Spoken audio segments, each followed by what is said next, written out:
how do I improve, where do I improve. The more detail you provide a child as to where his strengths and weaknesses are, where he's in the middle in some things, the more the child is able to work with his strengths and weaknesses and come up to grade. And we find this again and again.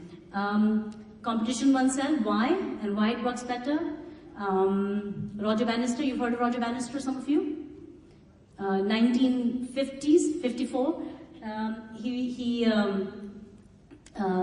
was the first man in human history that ran a mile in under 4 minutes. And the world stood up to him. He was a medical student at Oxford. And when he finished at the finish line, he fell on the ground and he fell unconscious. So when he woke up, people said, how did you feel winning? He said, I thought I must be dead. Because he'd been told for so long he'll die in the attempt. Because nobody historically had done it. Doctor said it was impossible to do. This is what we tell our children. You can do it, you're in class 5. Stick to what you can do. You see, we're limiting children. But if you say to them, no, you can go beyond your own self. You can compete with yourself and show you can do it, then the world will stand up to you. What was fascinating about Roger Bannister's experience was that the year that he did it, which historically never happened, in that same year, after he did it, 16 other people worldwide did it. And within the next 3 years, 200 people did it. So this is mesmerizing. It shows how competition with oneself leads children into greater heights of excellence than competition with another. Competition with others follows competition with oneself, but not the other way around. So if we make the premise of education competition with oneself, we'll get greater success. The child who's getting bottommost marks in the class, he's told, oh, you made tremendous progress. Do you think his enthusiasm will redouble? We actually gave certificates to children who had made tremendous progress. And that meant all the world for them. In one branch, for example, Anandnagar, I believe that, they took some photographs as well. Sushmita is a witness to all this, head of the innovation wing, and I'll ask her to just come and talk with your permission on Ms. Nautiyal, as I finish just my couple of last thoughts to share about this. Okay, so there, class 4 and 5 children were getting their certificates, and the mothers were in tears because for the first time in the history of their children were getting a certificate on stage for progress. They never got a certificate of progress. They'd been the bottom of the class, they'll continue the bottom of the class, they'll never graduate from remedial. Year after year, they'll be feeling, I'm no good, I can't compete, I'm just not going to make it. And yet, when you focus on progress, and that is the measure for competition with oneself, when you focus on progress and progress against one's own self, and I don't mean comparing a half-yearly with an annual, we can look at the tools and such, how do you really measure progress against oneself? You will find children really, the overall average of your class is going way up than in the past. Every parent being absolutely delighted with you, what have you done to my child?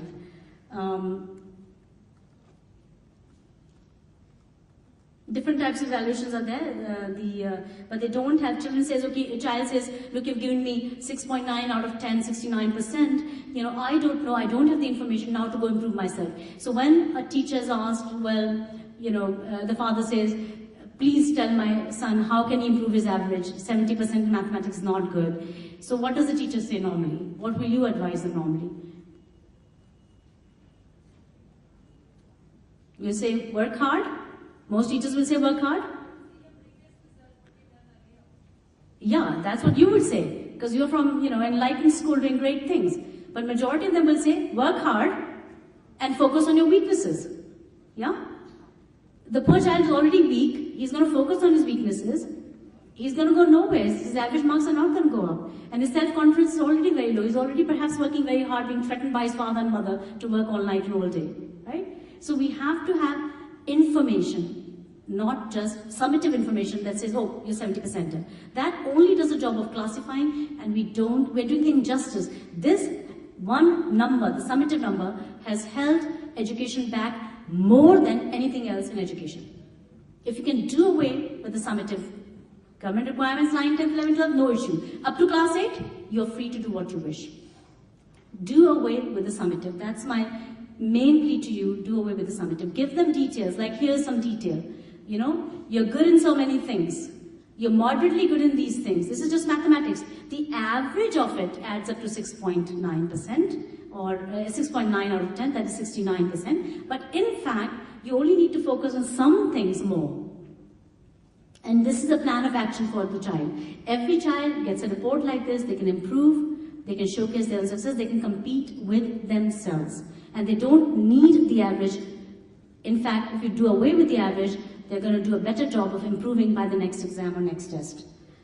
We don't want to call them exams. So something like this, put it in color codes and all that.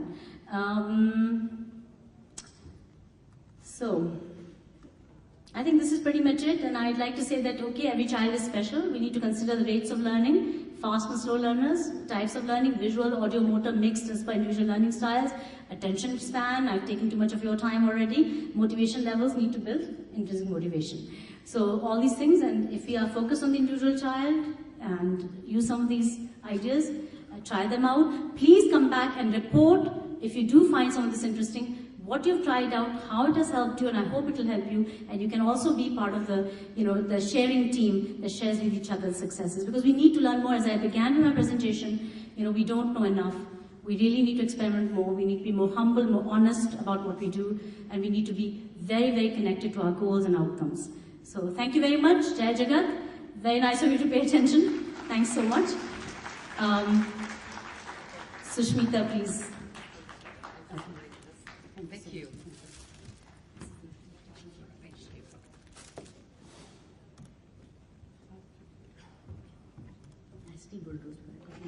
So much to say. No.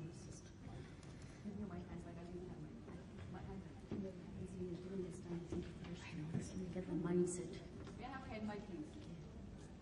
I'll use this mic. Go ahead, use this mic. Thank you, Sunita. Now, how do I summarize such a thought-provoking presentation? So I thought of Maria Montessori's quotes, a few of them. First of all, education is not a race. This is not Maria Montessori. Education is not a race where the child who comes first wins. Montessori believes that what we need to develop in our teachers is not so much the mechanical, scientific spirit, but the spirit, scientific temper, but the spirit of the teacher. Warmth, compassion, love, trust. Listening to Sunita Ji, a scientist, now into education. Maria Montessori based her entire pedagogy, a scientist, she practiced precise scientific experiments, yet she believed that love, faith, and trust were the best tools for teaching children. That's exactly what Sunita's presentation was all about. And yes, the goal of the past was to create thinking individuals. The goal of present is to create integrated individuals. Like I said yesterday, with thinking hearts and feeling heads. Because the problem of today's education is just not giving us a body of facts or literary information. Because if that were enough, we would not have the present chaos, we would not have the present turbulence, delinquencies, children not performing well, terrorism, all that is going around. So the problem of education today is to provide the hypothesis of the soul, the inherent factor, the good, the beautiful, the truth. Inclusiveness, compassion, cooperation, and love must take the place of competitiveness, aloofness, exclusiveness. While these qualities were important in bringing us to this point of evolution today, what we need today is deeper spiritual understanding and humanitarian values. And as Gracie put it very well this morning, let not the teaching be teacher-centric. Follow the child in spirit. So thank you, Sunita ji, so much for that thought-provoking presentation. I call upon Ms. Sushmita Basu, Head of Innovation Department. You know, it's so important we do Innovations Day under the direct guidance of our former President, Dr. APJ Abdul Kalam. And when he decided to give us the privilege of working with him, his first question was, how will you go about promoting scientific temper and innovative thinking in your children? I told him, sir, we have an innovation department to promote, really, we do a lot to promote creative thinking. And here's the department. Yesterday, I wanted to officially thank you for all the help at the there you are for the photo shoot outside. All your able team was there to help me. And secondly, in all the branches, to maintain quality control, to come, how do we come to know what's happening in all the other branches? The synergy, the energy, the ideas. Not possible for us to go around. It is the innovation department under her very capable leadership that makes us grow every minute. So I will request her to invite all of you delegates here, because the more we come together, the more ideas we share with each other, the richer we go back. The richer we go back and the richer we are. If we are happy, if you have learned so much, we'll be able to make children good and happy too.